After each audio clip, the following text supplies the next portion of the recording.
Hello, guys, and welcome to another episode of What If Civilization Started Over. In the last episode, we saw lots of decolonization across the entire world. We saw India gave up its colonies in Africa. We saw the UAE release its colonies in Asia. And we saw the Dark Science Team's colonies in North America all break away. They weren't really released. And we also saw the Wolfit Empire annex two of its former three um, puppet states. I cannot remember what they were called for a second. And I think that was all that happened that episode. If you enjoyed today's episode, make sure to like and subscribe, and let's get started. So the first thing we see happening is going to be on the alliance layer. We see another member joining up with the Square Economical Alliance.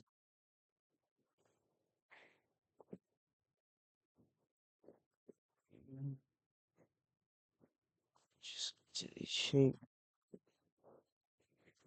Okay. And this country is going to be Norway.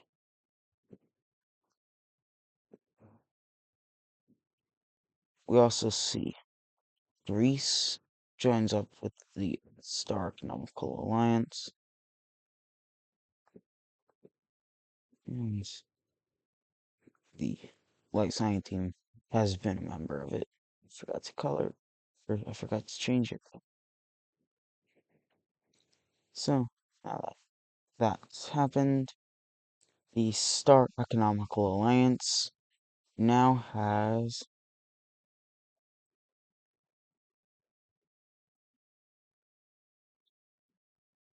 12 members in it. Yes, I did have to count that. Staying on the Alliance layer, we see a new member joining the Trapezoid Alliance, and it is going to be Siberia.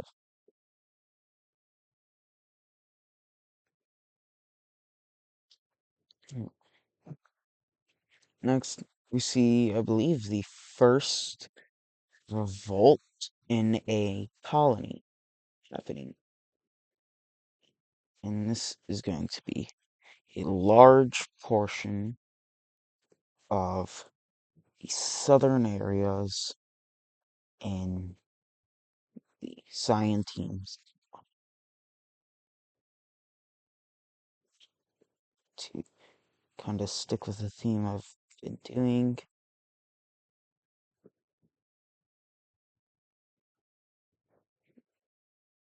Using similar colors to areas for in it is Provenza.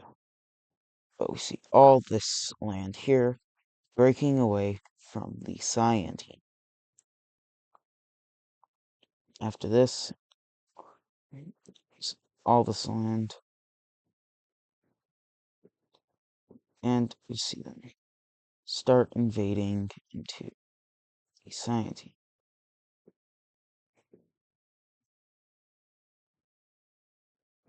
At first, it goes pretty well, as a lot of Scientine troops were moved back over into Iberia for the war.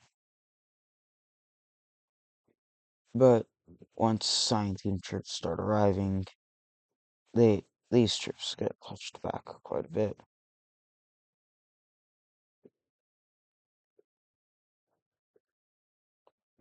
Eventually, pushed all the way back. Eventually, all of their gains are lost, and the Science team starts pushing into this new country. they will eventually capture over Cuba, and they make a small landing in the Yucatan Peninsula. Not really that small. They'll focus on the coast, and here we see another colony start fighting for independence. Still in the Cyan team, we see southern parts of their Australian colony breaking away, and they'll start invading. Here, there are absolutely no troops in this area because it was relatively stable, or so they thought.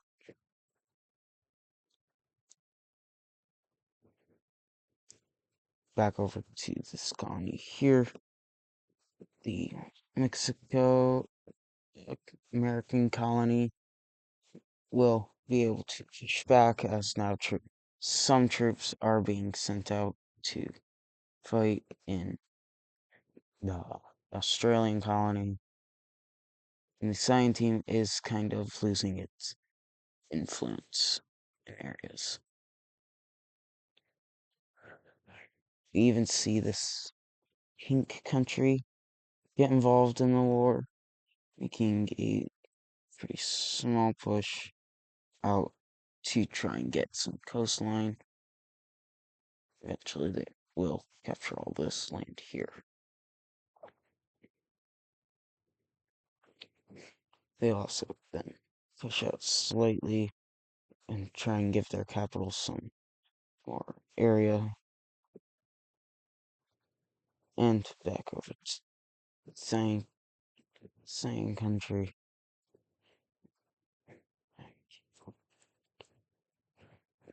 The This country is able to completely push out the Cyan team from the territory they started with, and now it's back to them. Make a landing in Florida, and they'll start pushing out to meet up with this area, capture over Bahamas, the areas in the Bahamas that are owned by this country, and they will start once again invading north. They will try and focus in this general area, and then we start seeing more areas start rebelling, kind of using the same color. I just want to see how this is working. We see this area over in the Great Lakes start rebelling, and it gets pretty big. Eventually, they'll start off with claiming all of this, and we'll move to the next one.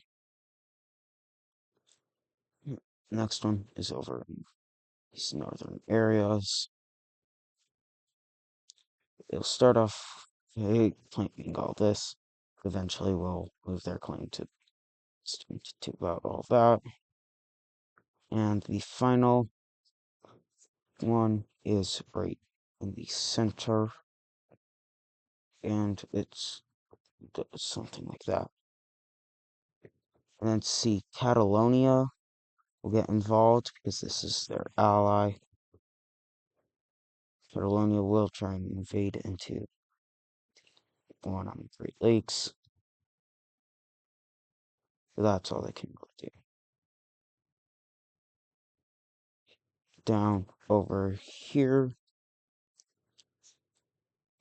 we actually see me joining in on this war. I will be invading into this colony using my colony, but not for the reason you might think, but as I'm the first strongest in the world, and the Cyan team is only the ninth, their colony will be defeated pretty easily. This is because of one reason only, is I am Me, along with most other members in Asia, in the Asian parts of the Square Alliance, are trying to decolonize Asia. Af- some African countries agree, other Asian countries agree with this, and so most of the old Europe is Europe plus Persia and South China, the only countries that are still or are the only areas that are still pro-colonization, unless you count, yeah, this area of Yemen as a colony.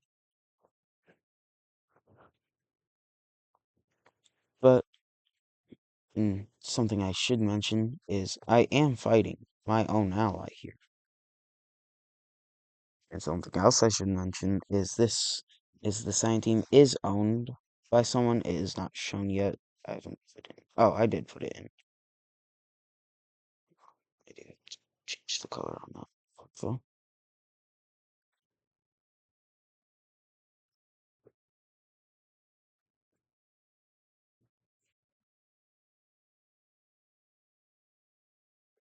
Okay. Yes, that country is owned.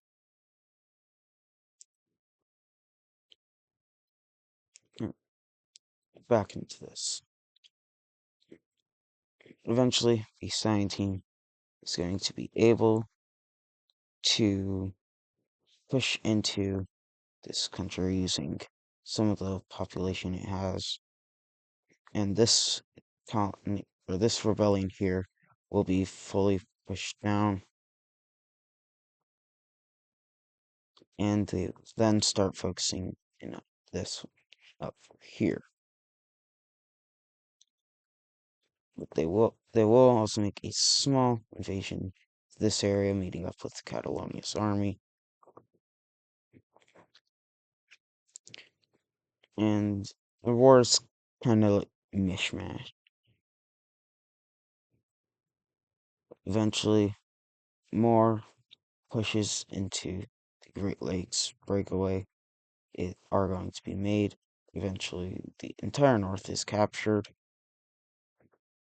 but this doesn't come without a cost. The entire thing is captured over here, but more pushes are made by by the rebellion in these southern areas.